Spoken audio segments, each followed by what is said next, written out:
Everybody, welcome back. Hey, all Ben, right. Hello. Good to see you. Welcome to Acoustic Paradiso. We're back. Before we go ahead and talk about these humongously large guitars on our laps, or have we... Is that a guitar in your pocket? Have you just happy to see me? Or whatever? Please like and subscribe to the channel and hit notification bells so you don't miss any videos. And if you like any more videos, click on the pop-up banner up there because we've been told to say that. And please be nice. And there's lots. Yeah, it's lots. There's lots of it. So, Ben. Yes. These are huge. These are huge. These are the new Ibanez guitars designed, aimed at primarily percussive players with their asymmetrical jumbo body shape. It's big, isn't it? It's really big, yeah. I mean, it's huge. And it's kind of got this asymmetrical shape which... is to give you more low-end response. Yeah. And also the shape is there to kind of enhance accessibility for people who like to tap. Yeah, because there's more in these guitars. I'm not sure where it's come from, because these are brand new. I mean, this is the first time we had them. Luke from Headstock nicely brought them down to us to have a look at today. And, you know, I can kind of see maybe it's come from John Gomm, kind of. It looks a bit like his signature guitar. Yeah, there's a lot of... And there's a lot of those people that wants that kind of guitar, but they all modify them and they put different things in there, and then they put pickups on there, and they add this in here, and they add a sensor. Some of the rigs I've seen people use are just insane. Mike Dawes, for instance, you know, you've got pedals, and you've got this down here, and a pickup inside. It's pickups everywhere, you know. So I think what they've done on this is they've taken some of the things that seem to be, you know, common or popular amongst percussive players. Yeah. And so this is the PA series, by the way. PA series, yeah. So there's two in the range at the moment, but you go ahead. Sure. So this is the PA 300. Yeah. Which has got the spruce top, obviously. Yeah. This is a cedar top on this one. This is the more affordable version. Now, talking about money. Yeah. I mean, the amount of guitar for the money in these, I thought they were going to be like 1,700 quid, but they're not even near that. No. So they're behind. They're kind of 700. That's 639. Yeah. This is 779. Links below. I mean, for the. And that's a lot, man. It is, and I mean, yeah. We'll go into the specs in a minute, but I think even though these are very much aimed at percussive guitarists. Like, it's just a good acoustic guitar, even if, like me, you don't play any percussive guitar at all. Yeah. But you like, sorry to interrupt you, but you like the whole idea of having pickups, because you know you plug into your tone dexter and you do all the stuff and you make the sound, and you like the internal pickups. You know, I mean, the electronics on this, I think, that's. You know, it's a very well constructed guitar. It's fun to play and everything. Yeah. The electronics, they've nailed on it though, because well, if we start with your one. Yeah, let's start with this. So this is the cedar top. The back and the sides of this is Okuma Matata, as we like to call it. It looks to me like it's probably a laminate at this price point. It's an African mahogany and a Palfaro neck, so it's a 5-piece. You can see, but Ibanez does that a lot. They do on the guitars and basses and stuff. They'll do these stripes. I can imagine structural. It's for strength, I think, a lot. Yeah, but also it looks wicked. Isn't it does look cool. I mean, this has got a similar thing. Yeah. Look at that though. Look at the. So this is just an ivory kind of type binding, but you've got like a. I think it's maple. It looks like a maple binding with some flame in it. It looks wicked, man. It does really look great. Looks great. So this is well, I've got it this way around. Yeah. This one's Palfaro back and sides. Yeah. So. And that's again at this price point, you would assume. I don't know, but you know, if it doesn't say. Yeah. It's kind of, you know, but at this price point, I mean, it doesn't matter. No. But, and as you can see on mine here, I've got only 2 knobs, and Ben has got 3 knobs, so that's, you get a little bit extra of that. But let's start with this one. So you got a pickup here, which is what's it called, an X11 magnetic pickup? Yeah, the magnetic one, Yeah, and then you've got, inside it, you've got this contact microphone inside the guitar in here.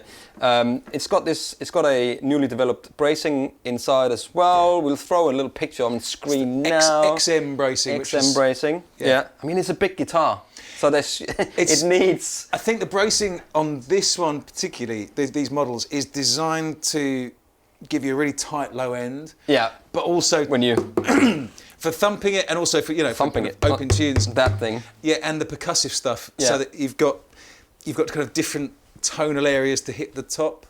Apparently. Yeah. I mean, we are hoping we could get John Gorman to come in and do an interview with Lee and demonstrate his signature Ibanez guitar, and in that same breath, hopefully he could talk us through and play some stuff that we can't really. I mean, it's an art form. Oh, when you see some of these guys on YouTube or whatever that are doing this thing, and you're going, wow. At the same time, it's not just this. It's the tapping and stuff. My Sean, nails are too long. The Booker, we had Sean the Booker in here do a session as well, and he does all that stuff, and you just go, what? How did you do that? Anyway, so you see a little pickup here. There's no tone controls in any of this. It's just literally a pickup for each. And before we listen to what it sounds like to here, I am just going to give you some tones. I'm going to start with this by turning down both of these, and then turning up. Actually, before we do that, inside here you can see that bracing has got it's like on a slant if you look at it. Yeah, I mean they've spent a long time developing the XM bracing. Yeah, which is it's bracing comes from bracing, but it has to be. Yeah, anyway. It has to be right, especially with this kind of offset body and stuff. It's a whole different. So let's see. Game. Here we go. So the first one here is the magnet.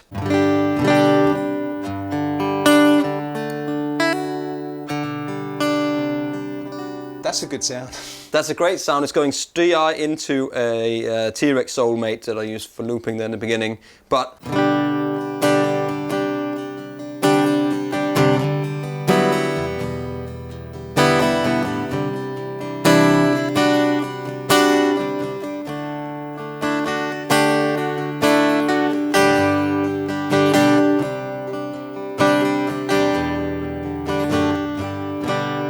That's a good sounding pickup, man. That's a great sounding pickup. That's just this little naughty pickup there in the front. So if I then turn that all the way down, and then I add now it's going to go full under contact.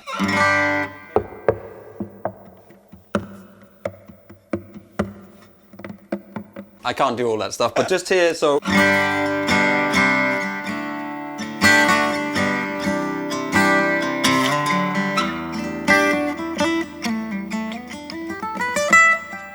And of course, you've got a cutaway up here. But it's a funny cutaway because I can imagine that they'll probably want that surface to slap on. I think that's part of what it is, but I like it. I think it looks. I'm not a fan of cutaways on acoustic guitars normally, but that's actually, nice. I like this. And check out what I just saw as well. The asymmetrical rosette on the guitar. Yeah. I love that. I love that. I hadn't even spotted that. I love that. See that cool, bit here, how this whole thing is kind of asymmetrical. I love that. I love it. I love it. Very cool.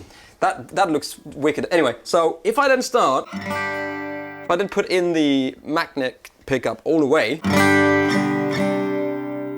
I can start blending.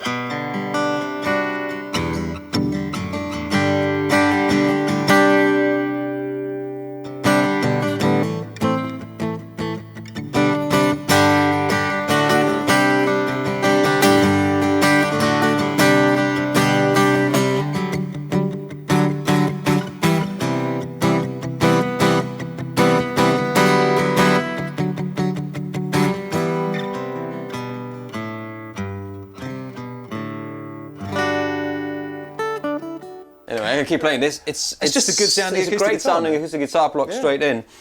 Feeling wise, it's quite a large neck on it, even though I don't think it is. I think it's 11/16, right? It's a longer neck though. But it's a longer guitar, right? Well, yes. And the neck just feels substantial. Well, it's a 25 3/4 inch scale length. Yeah. So it's a bit longer than normal because a lot of percussive players use a lot of drop tunings, so you get more tension. Of course.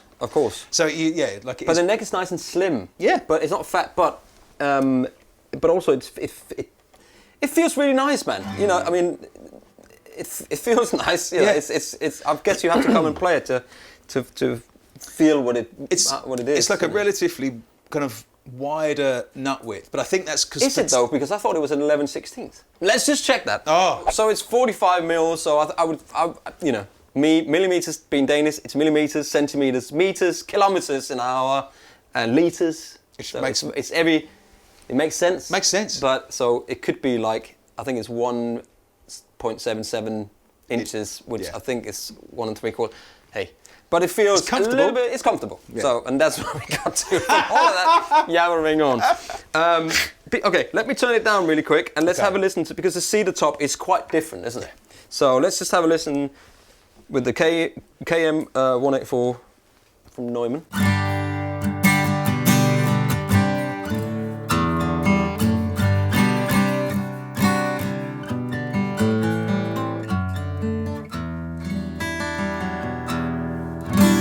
It's funny once you've listened to it in some speakers with a bit of reverb on it, how much you go, a little. Not in that respect, because it sounds great for what it is. But I think we need to do a shootout at some point with these guitars. Yeah. And maybe a jumbo, maybe like a Gibson J200. Yeah. Well, that's too expensive. That's like $4,500 now. That maybe there's a faith out there. Maybe what would you like to see? Yeah. Put in the comment section if you'd like some shootout with these guitars and some equivalent priced guitars. There must be some faith. There must be some Alvarez probably. Alvarez, absolutely. Yeah. Anyway, this is the 230. Yep. I think it's a wonderful guitar. It is. Yeah.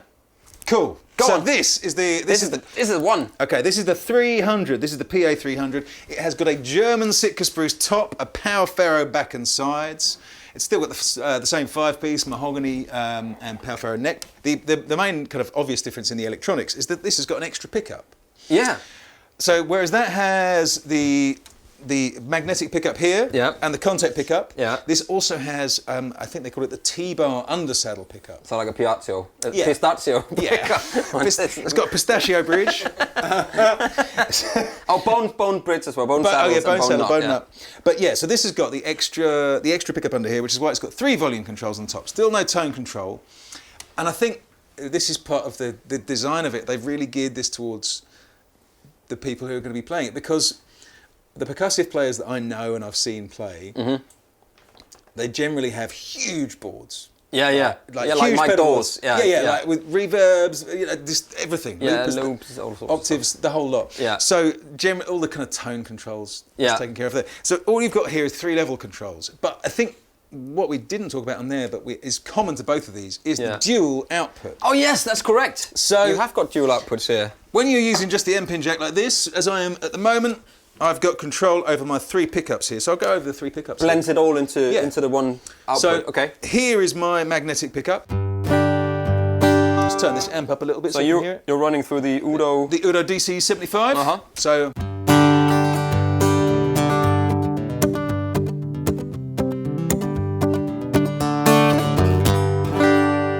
So that sounds great. It's a great magnetic pickup. I'm turn my reverb down a little bit there. I think I knocked it up there on the last one. Naughty. So then, as with you, I've got the contact pickup I can add in. Not too loud, otherwise it starts to feedback. That is the only downside with the contact mic.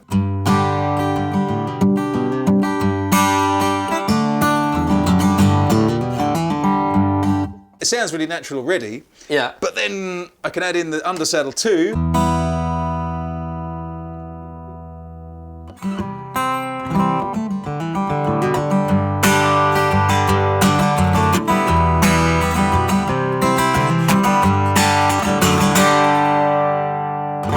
I think that's brilliant. I would love to see that on a normal sized guitar. Yeah. Because I think having those 3 combinations of pickups for any acoustic guitar player would be a bonus. I think it's great. Surely. And I mean, they say that the PSO's in there so you can do all that kind of... Yeah, because I couldn't get that. You know, when I did that, I couldn't get that boom boom. Yeah, you get the big kick drum sound. Yeah. I mean, I think these guitars are wonderful. But the other part of the electronics, the reason for the dual outputs, and I'll plug this in now with the second cable. I've lost my end. What it does is it splits the output of the guitar. Yeah. So that on the stereo. Yeah. On this one here, on this one particularly, it'll do the 2 pickups into separate outputs. I was going to so say, you could put it onto different tracks or different amps or whatever. That's the kind of thing they're going for. When you've got 2 inputs plugged in on both of them, the end pin jack is just the magnetic signal, and then the secondary jack is on that. It's just the contact pickup. On here, it's a combination of the contact mic and the undersaddle. Okay, all right. So you can still, if I put this into channel 2 here and turn my contact mic and my undersaddle down, it just means you can EQ them differently. Yeah, exactly, yeah. Particularly useful with the contact mic, you can high pass filter it so you can take out that feedbacky frequency that we were having earlier. So if I do that now, I'll bring up channel 2 and I'll bring in my contact mic, and then I've got my high pass filter turned on. There we go. Bring in my undersaddle.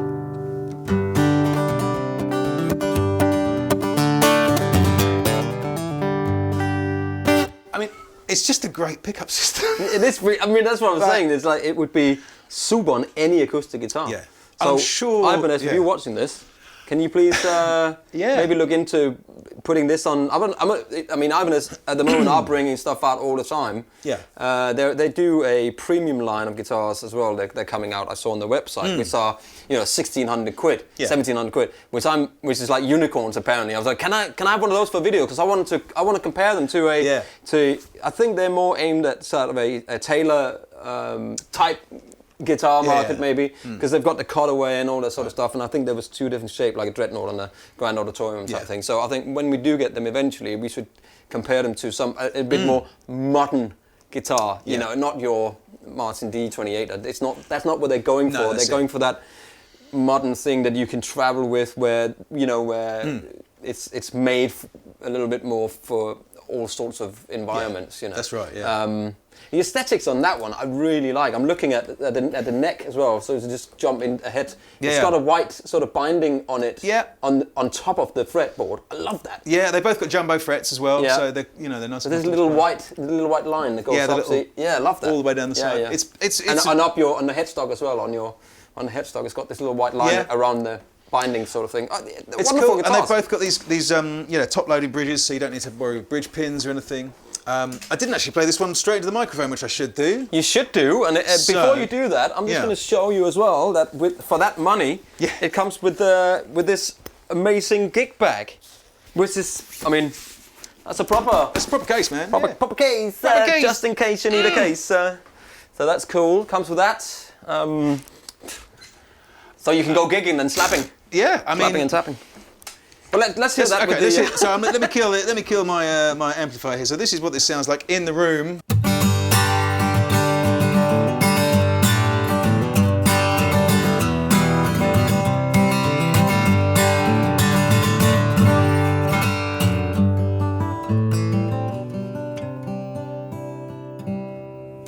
Okay, let me do a G chord.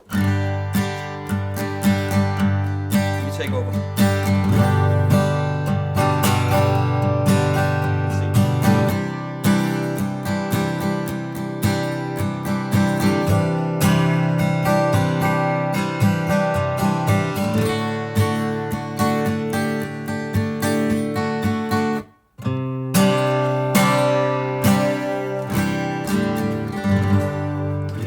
I don't know if you can tell any difference, but there will certainly be a difference in the top. In the Cedar seems to be more sort of. This is brighter. Yeah. Am I right in saying that? I think it's got a little more top ends. Cedar is quite commonly used in nylon string guitars. It is, yeah. It's got that sort of. I really like cedar top steel strings. It's kind of my preference. But I think with these two. I think these are both designed to be plugged in, right? Yeah, 100%. And standing up properly, because they are bulky guitars. These, I can feel it's sort of. I'm sitting up here in the arm. The blood runs out of it, and you get a limp arm going. So you have to kind of stand up on it. But they play nice. They feel beautiful. They're built. Like any Ibanez products we've seen come through here. Are all just top of the range. I really like them. That's my favourite looking and sounding one. Of course, I think. features. I think the real the winner here for me is the electronics on these. They Absolutely. sound absolutely killer. Like, so there we go. Yeah. I mean, what else is there to say? Well, just put these electronics on a smaller guitar.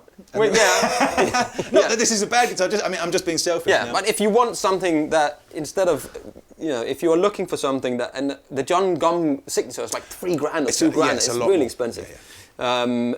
So if you don't have that kind of money, but you want to start out and you've got this kind of budget, then well, I don't know what else there is. But there must be some other, And the percussive guys, I know, like a lot of them have spent more than the price of this guitar on like one pickup. That's true. That's true. Like if you've got 3 or 4 different expensive pickups in your acoustic guitar to play percussive fingerstyle, it's going to cost more than either of these guitars. Well, there you have it, ladies and gentlemen. What he said. Yeah. So if you want something where everything is in, that looks great, sounds great, comes with a gig bag for a relatively affordable price. Yeah. Less than 650, less than 800. I mean, that's There crazy. you go. So anyway, links for these guitars below. Go and follow Ben on Instagram as well, because he's got a lot of cool licks and tricks and harmonics Bits and bobs. going on. So you don't miss that. And there we go. So thank you for watching. Thank you for watching. It's been fun. It has been fun. We'll see you next time. All right. Let's do something in drop tune. Yes.